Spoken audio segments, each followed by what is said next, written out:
sholat duhur, masuk masjid jamaah mau mendirikan sholat asar, ya, maka boleh bagi kita masuk dengan imam yang sholat asar, tapi dalam hati kita niat sholat duhur karena kita belum sholat duhur dan mengqadha sholat harus berurutan.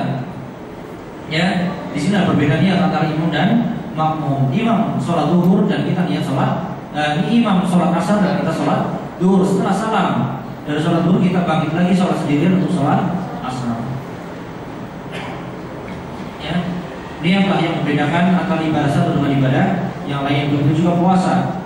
Ya, kita mau puasa qadha atau puasa Senin Kamis misalnya, kebetulan di hari Senin atau Kamis, ya, atau puasa-puasa yang baik. Ya.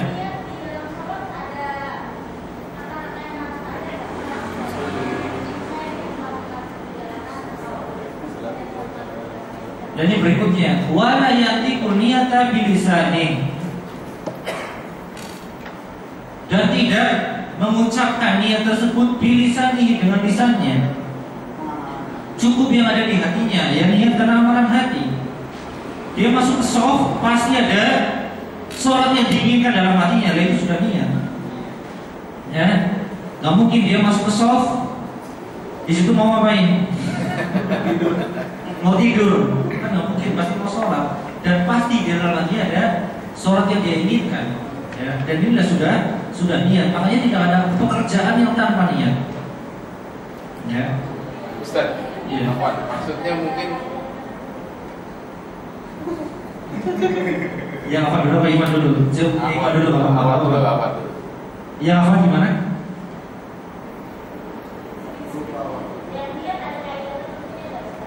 Niat ada kaidah tertentu. Keinginan hati saja. Niat kan asbul qalbi, keinginan hati, tekad hati. Ya. Kalau keinginan dia mau sholat apa, ya udah itu udah niat. Kalau dilafadzkan, ya pokoknya saya mau ke masjid, ada duhur, saya dengar ada duhur, langsung wudhu, otomatis ketika pergi ke masjid keinginannya untuk sholat duhur, ya itu udah niat.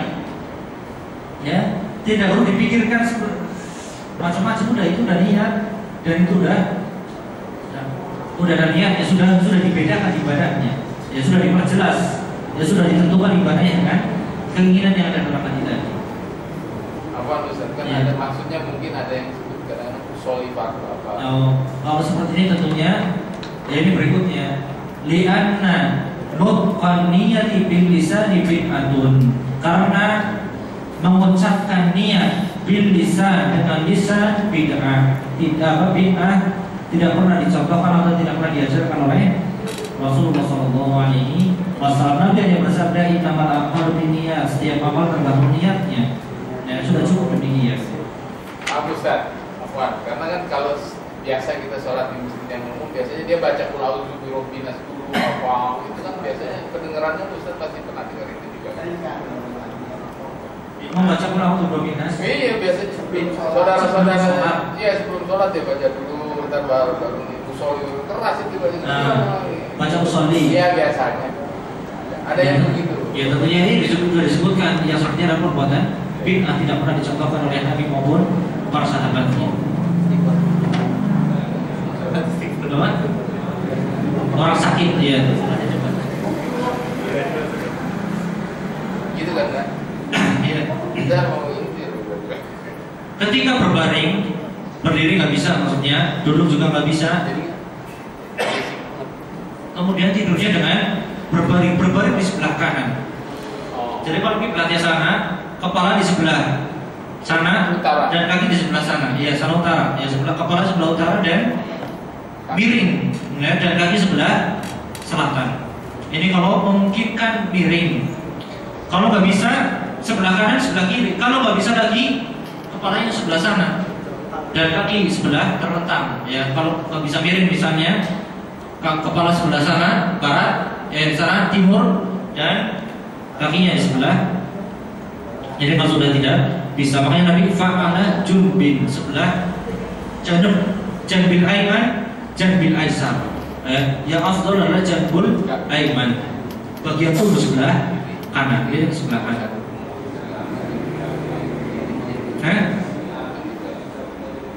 nggak bisa miring. Ya semampunya, ya semampunya. Fattaqullaha mastata'tum, bertakwalah kepada Allah semampu kalian. Ya ketika ya semaksimal mungkin dihadapkan kiblat, tapi kalau tidak bisa ya karena ruangan atau keadaan dioperasi dan sebagainya susah, ya ranjangnya dihadapkan kiblat atau dia miring diarah kiblat, ya saya udah sholat semampunya. Insya Allah tidak masalah. Ya, wudu. Ya dia sakit. Kalau dia mampu berwudu, ya berwudu. Misalnya sakitnya bukan sakit panas dingin, tapi mungkin operasi terbakar misalnya, terbakar kan mungkin berarti yang bagian sini sakitnya, yang bisa dibutuhin. Yang tidak terkena perban juga dibasuh, yang terkena perban cukup diusap. Nanti di semester 3 ada bab al-masmu 'alal jabirah, mengusap perban.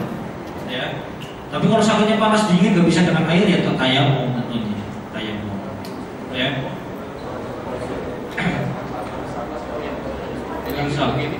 Apa bisa? Yaitu nanti ada bab di semester 8 kitabnya udah bukan kitab ini, bab al-masmu 'alal jabirah, mengusap pokoknya yang menutupi anggota umum, ya itu perban atau gips, ya atau hansapas dan semacamnya, ya. Dan itu menutupi luka kita, dan itu juga menutupi anggota tubuh kita, maka itu cukup diusap saja.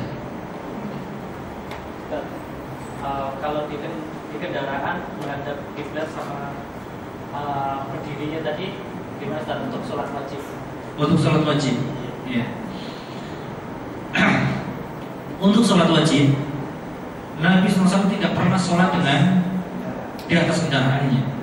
Itu tadi ketika di waktu subuh, sebelum subuh, Nabi sholat witir dan sholat dua rakaat fajar di atas kendaraannya, sesuai dengan arah kendaraannya yang mana. Tapi pertama di atas kiblat dulu, ya. Tapi pas sudah mau waktu sholat subuh, beliau turun dulu dari kendaraannya, ya. Kemudian sholat subuh baru melanjutkan lagi perjalanannya, ya. Kalau kita bisa seperti ini, tentunya lebih afdal. Maksudnya apa? Ketika kita sholat wajib, sebisa mungkin rukun-rukun dan wajib-wajib sholat kita kerjakan. Ya, apalagi safar sendirian pakai mobil pribadi, misalnya di negara kita juga setiap 100 meter ada masjid, ya. Jadi kita turun, ya, agar kita bisa melakukan rukun-rukun dan wajib-wajib sholat, dan berdiri termasuk rukun sholat, ya. Tapi kalau perjalanan jauh dan kendaraan umum misalnya, data waktu sholat nggak memungkinkan untuk turun, artinya kita harus sholat di atas kendaraan kita, ya udah semampu kita, ya semampu kita, meskipun harus kalau bisa dengan berdiri, ya. Di kereta misalnya, di kereta kan kereta jalan lurus, tidak naik turun kayak bis, juga tidak berbelok-belok. Kalau ada tempat agak longgar, sholat dengan berdiri di atas kereta. Dan ini pernah saya praktekkan, ya, sholat di atas kereta dengan berdiri. Kebetulan ada tempat agak longgar di pas pintu keluar, ya, saya sholat di situ dengan berdiri, alhamdulillah bisa tidak jatuh. Nah, lain dengan bis, kalau bis nggak mungkin berdiri, ya, bis nggak mungkin, susah. Tapi kalau kereta mungkin, ya. Dan ini juga dipraktekkan oleh, kalau pernah mendengar Syekh Singkiti, ya, Syekh Singkiti, beliau sudah wafat, ulama sebelum Syekh bin Baz. Beliau naik pesawat, diceritakan oleh muridnya Syekh Atiyah Salim. Ketika beliau safar naik pesawat, ya, kemudian datang waktu sholat, Syekh Singkiti bersama beberapa muridnya sholat dengan berdiri, ya. Dia di atas kendaraan, kalau bisa berdiri melaksanakan rukun-rukun dan wajibnya dikerjakan. Kalau nggak bisa, ya semampu kita, meskipun harus dengan duduk, artinya tidak mengerjakan rukun berdiri. Ya, menghadap kiblat, ya pertama menghadap kiblat. Kalau memungkinkan, kalau nggak bisa, ya udah fattaqullaha mastata'tum, ya. La yukallifullahu nafsan illa wus'aha. Allah tidak membebani seseorang kecuali dengan kemampuannya. Inna dina yusrun, agama ini mudah. Ya, sebisa mungkin kita berusaha dulu untuk bisa mengerjakan rukun-rukun dan wajib-wajib sholat dengan sempurna. Kalau sudah mentok tidak bisa, ya udah fattaqullaha mastata'tum, bertakwalah kepada Allah semampu kita. Sujud, ya bisa sujud seperti biasa, semampu kita, ya. Di kereta bisa, insya Allah. Kalau di kereta jalan lurus kereta dan tidak berbelok, juga jalannya tidak bergelombang, ya.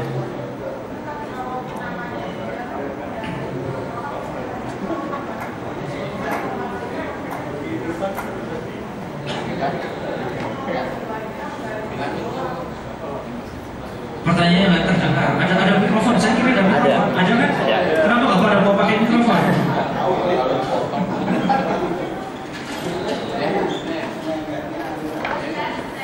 Iya, pertanyaannya.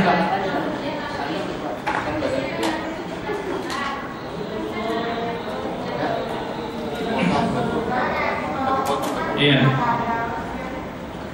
Kalau sesekali tidak masalah. Karena hukum asal sholat dikerjakan di waktunya masing-masing.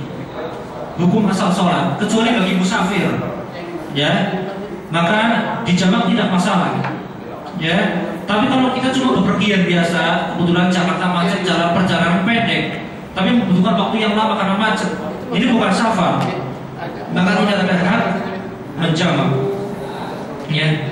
Maka bagaimana? Ya sholat di waktunya masing-masing. Bagaimana sholatnya? Semampu kita. Sambil nyetir, nggak masalah. Semampu kita. Ya, karena inna sholata kanat 'alal mu'minina kitaban mawquta. Ini ayat yang bisa dipasang di jadwal sholat. Ya, sholat ditetapkan bagi kaum mukminin di waktunya masing-masing. Maka kita tidak sholat keluar dari waktunya kecuali ada sebab. Ya. Apa? Sambil menyetir tidak masalah. Ya, rukuk dan sujudnya lebih rendah daripada rukuknya, semampunya. Ya, tidak masalah. Punya jalan menyetir lagi.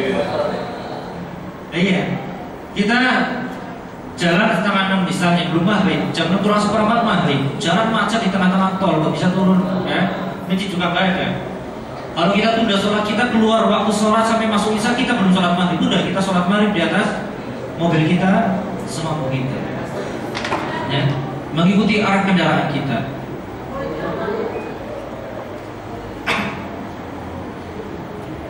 Kalau sesekali tidak masalah, kalau memang ini memberatkan, ya, karena ada riwayat juga bahwasanya Nabi SAW pernah menjamak antara zuhur dengan asar, maghrib dengan isya, bin ghairi khaifin, tanpa ada rasa takut, wala matorin, tanpa ada hujan. Artinya tidak ada apa-apa Nabi menjamak. Artinya tidak ada uzur apa-apa juga Nabi pernah menjamak. Ini ketika ditanya mengapa Nabi demikian, Nabi bersabda, yuridu alla yukhrija ummatahu, karena Nabi tidak ingin mempersulit umatnya. Ya, kalau sesekali para ulama mengatakan tidak masalah. Ini juga para ulama mengatakan berlaku bagi dokter misalnya. Dokter yang mengoperasi pasiennya Nggak boleh berhenti. Dan nggak boleh berhenti. Maka dengan hadis tersebut dia bukan musafir tentunya, ya, boleh menjamak sholatnya. Ya, misalnya operasi jam 12 kurang 20, belum masuk zuhur, selesai diperkirakan jam 4 dan nggak boleh berhenti. Udah, dia menjamak sholatnya antara zuhur dengan asar, tidak masalah. Ustaz, mungkin maksudnya ini. Iya, sebentar.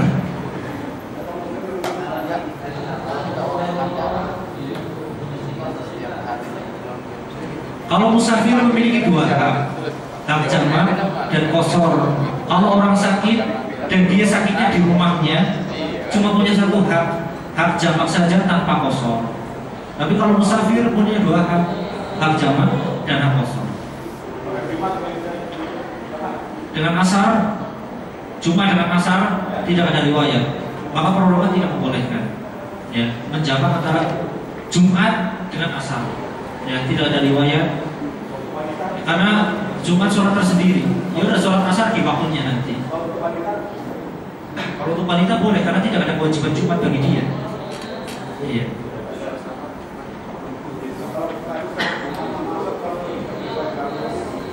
Apa? Pakai kendaraan umum. Kita sholat Jumat.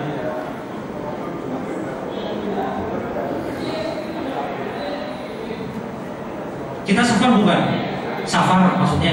Safar. Kalau safar tidak ada kewajiban Jumat, juga tidak ada kewajiban jamaah. Kita kendaraan umum. Kalau turun dulu sholat Jumat udah kita ditinggal sama bis kita. Dia nggak usah sholat Jumat karena musafir tidak ada gugur Jumat dan gugur jamaah. Ya, kecuali kita sedang pergi dari Bintaro Ciputat belanja, ya itu bukan safar, datang waktu Jumat, ya kita mampir masjid cari masjid Jumatan. Tapi kalau musafir ke Surabaya, pas hari Jumat, datang waktu Jumat, udah kita bisa aja nggak usah turun. Apa? Bisa dijamak dengan asar, karena kita tidak ikut sholat Jumat. Ya, kita sholatnya sholat duhur. Ya.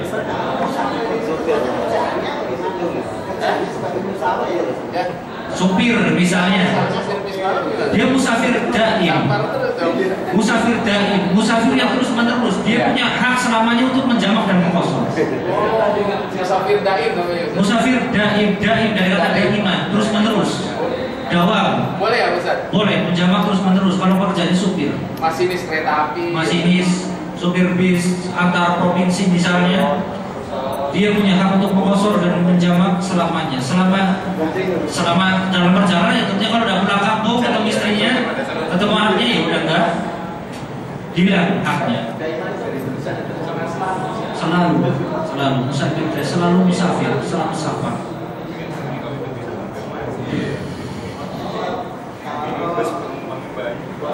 Tapi biasanya kalau udah begitu, itu jarang sholat juga. Emang jarang sih. Banyak keringanan. Orang yang lagi malu maksudnya. Padahal udah banyak keringanan ya. Kita sholat maghrib di belakang orang yang sholat isya. Maksudnya seperti itu kan? Kita belum sholat maghrib, masuk masjid, jamaah mau sholat isya. Lainnya kita mau sholat maghrib, tapi di belakang orang yang sholat isya. Maksudnya seperti itu kan? Berarti jamaah di belakang orang sholat isya. Jadi itu sholat, gak apa-apa. Imam sholat isya, kita sholat maghrib. Bagaimana nanti ketika dia bagi ke rakaat keempat, kita tetap duduk, ya?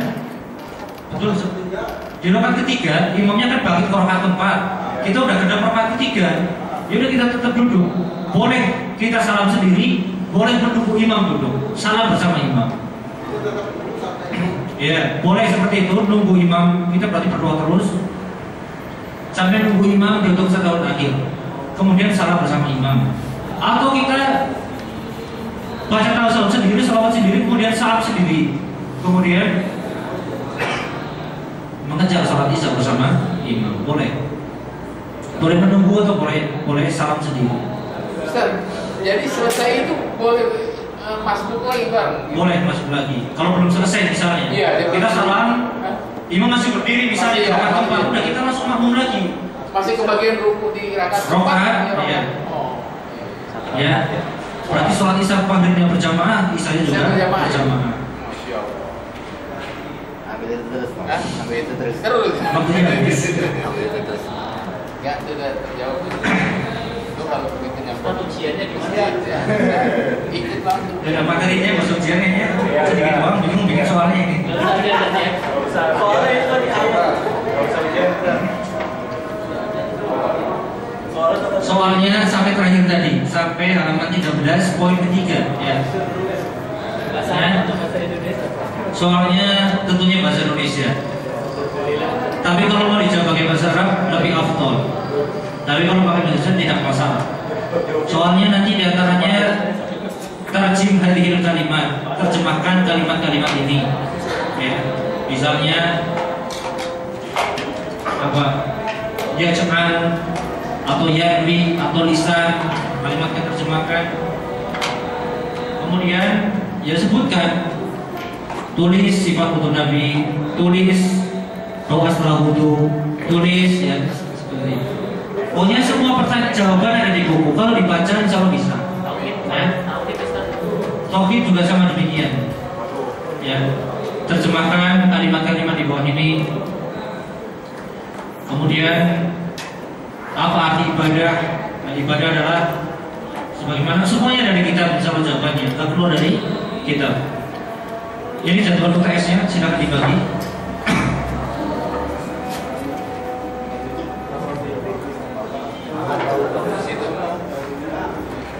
Mungkin di foto di grup juga, barangkali yang teman-temannya yang masuk ke.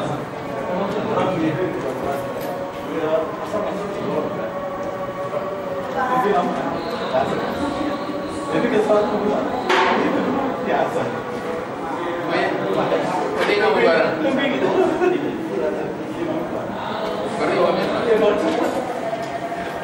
Dan bihamdika asyhadu an la ilaha illa anta astaghfiruka wa atubu ilaik. Assalamualaikum warahmatullahi wabarakatuh. Waalaikumsalam.